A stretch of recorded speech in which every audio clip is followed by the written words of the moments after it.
Brian, Take you, Sarah, take you, Sarah, to be my wedded wife, to be my wedded wife, to have and to hold, to have and to hold, from this day forward, from this day forward, for better, for worse, for better, for worse, for richer, for poorer, for richer, for poorer, in sickness and in health, in sickness and in health, to love and to cherish, to love and to cherish, till death do us part, till death do us part, according to God's holy will. according to God's holy will. And I pledge to you And I pledge to you my faithfulness. my faithfulness.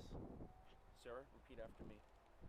I, Sarah, I, Sarah, take you, Brian, take you, Brian, to be my wedded husband, to be my wedded husband, to have and to hold, to have and to hold, from this day forward, from this day forward, for better, for worse, for better, for worse, for richer, for poorer, for richer, for poor, in sickness and in health, in sickness and in health, to love and to cherish, to love and to cherish, till death do us part, till death do us part, according to God's holy will. according to God's holy will. And I pledge to you And I pledge to you my faithfulness. my faithfulness.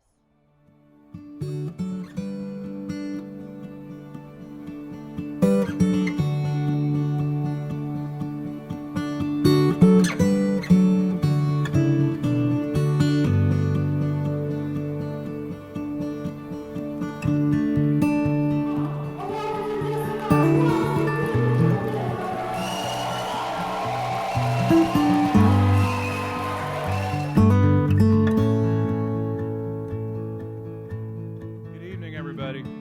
My name is Joe Hertzler. I'm Sarah's father.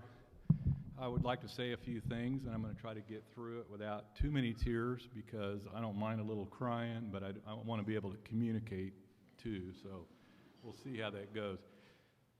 First of all, I just want to welcome all of you. I want to thank you so much for coming. I know it's been a long trip for many of you, a great expense.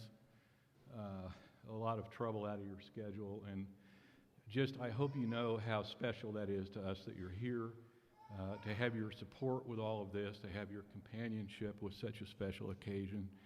We're just very thankful for that. So thank you for coming, and it's really great to see all of you. I hope to get to know some of you better, some of you I don't know, and I'll try to make the rounds and shake everybody's hand. I want to say that some things, and that is when it comes to Sarah, it's being her parents has been nothing but a blessing. Blessing after blessing after blessing that we have had in raising Sarah. was a wonderful child. She was easy. She was fun.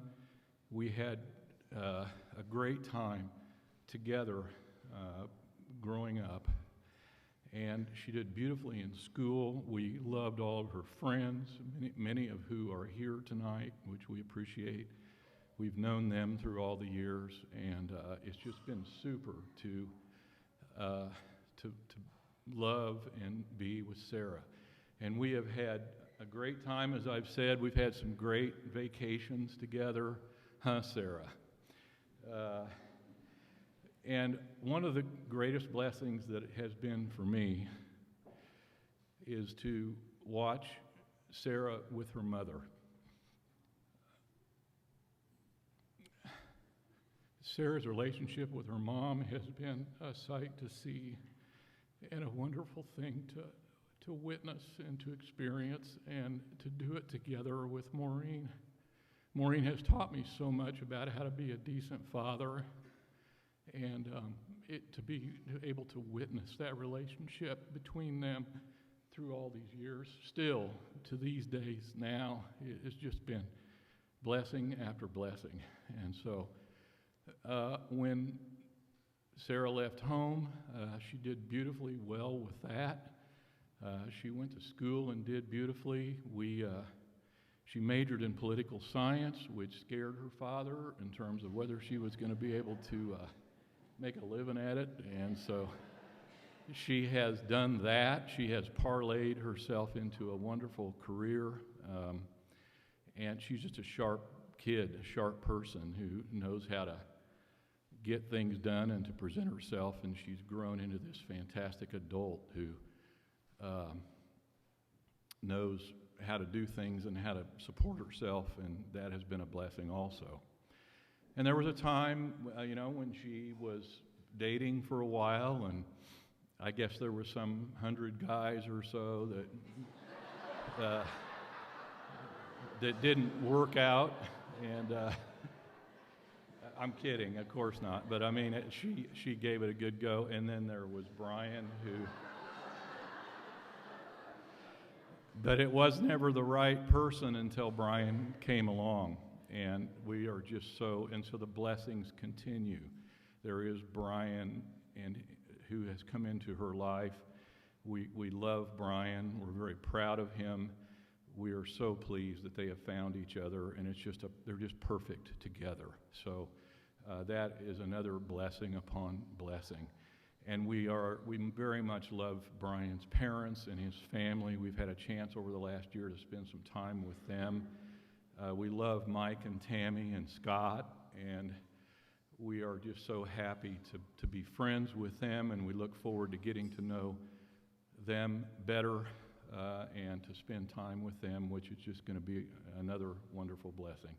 And we look forward to other blessings. They just keep coming. There may be grandkids someday or whatever, I don't want, no pressure, right? You don't want to be like in the movies where you promote that a little too hard or something, but we'll see about that. We're anxious to see what's in store. I wanted to say also, an answer for prayers to us has been that Brian, as Sarah, has been raised in the love and admonition of the Lord. And so we know that he is involved with them and will take care of them, and that, of course, is eternally important to us and to them and to all of us. And so I don't have a drink in my hand, which is maybe kind of unusual, but I want to lift a toast, therefore, to Mr. and Mrs. Brian and Sarah Pop. So let's do that. So, thank you very much. Everybody. I'd like to say thank you for all of you attending and enjoying this special celebration with us tonight with Brian and Sarah, and we're really pleased to have everybody here and hope you have a good time. A couple things I wanted to share a little bit. The first time that Tammy and I were introduced to Sarah, Brian texted Tammy right before the American Royal a couple years ago. We were going to the American Royal barbecue on a Friday night. He said, "Do you care if I bring Sarah?" Neither one of us had met Sarah at that point, had no idea who she was. Brian's kind of quiet, didn't say a lot about it. brought her to the American Royal, and we got to know her a little bit. And just from that first impression, I knew she was a very special and caring person. You could just tell by the things she said, the way she acted, and I knew that she was a special person. And as we've gotten to know her here the last couple of years, on such a more personal level, you really get a chance to see where she shines. She's extremely organized and helped put this whole wedding together. It's amazing to me how organized she is. She's on top of it. She knows exactly what's going on. And I'm really pleased to have her, welcome her into the family. I consider her a part of our family now. And we really are looking forward to spending time with Joe and Maureen a little bit more. Even though they're in Wichita, we're still going to do things together and get to know each other a whole lot more. And I guess my final parting thought is I'm extremely glad that they're both Christian people. Brian and Sarah both have a strong belief in Christ, and I'm really happy for that, because that will guide their lives from here on out. So with that, I'll let it go from there, but appreciate everybody coming by, and I don't have a drink like Joe, so if we can do a toast to Brian and Sarah without my cup, we're good. I'd like to toast Brian and Sarah to many happy years. Thank you. Can you hear me? Oh, okay. There we are. All right. Well, if you know me, speaking is not my forte, and especially in front of all these people, but I will give it a go. Give it a go. All right, so when I was looking up this best man speech, I did a lot of research. I was very nervous, still quite nervous. We'll see how it goes. Either way, I know you try to embarrass the groom as much as possible. I was thinking, going through stories, thinking of all the embarrassing things I could possibly think of on Brian. I honestly couldn't think of a whole lot, but I'm going to go through them. We'll go real quick. We'll get as many embarrassing things as possible through.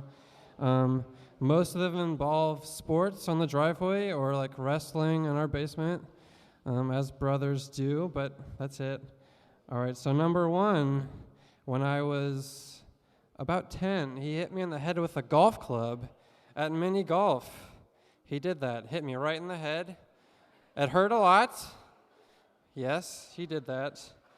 Another one, this one's on him. It's not super embarrassing for him. We were at church. It was very young. I was probably in elementary school. I hit his head on a door, and he had to go to the hospital to get stitches. Fun stuff. Another one. This one's really on both of us. So we lived in an apartment for a few months. We tried to go golfing, tested our golfing skills. We were testing our pitching wedge. So I hit a golf ball through a random Ford Explorer in the parking lot. Guess who had to pay for it? Brian did, because he was out there with me. Good for him. Besides that, all I have is, a bunch of wrestling on the carpet, a bunch of rug burns on a carpet in our basement. One time we were playing basketball. He sprained his ankle. It looked like a golf ball or probably a baseball on his ankle. That's as bad as I can think of. I won't go any further than that. Other than that, we've been through everything. He's my best friend. I love him. He drove me around places when I was in high school. I know he didn't want to do that, but he did. He paid for everything. I was a poor high schooler. Thankfully, Brian came through in the clutch. He was there for everything. When I first met Sarah, I was probably, I don't remember the exact date, but when I came home from college one time, the first thing I remember is them quoting Family Guy together. They're both looking at their phones, quoting Family Guy, watching YouTube videos. I knew they were perfect at that moment. They were meant for each other. I mean, if you can quote Family Guy, you're meant to be married. Another time, Sarah and I shotgunned a beer outside on the deck. Brian took a video. Sarah and I think it was before Christmas, we had to get ready for the season, and it was good.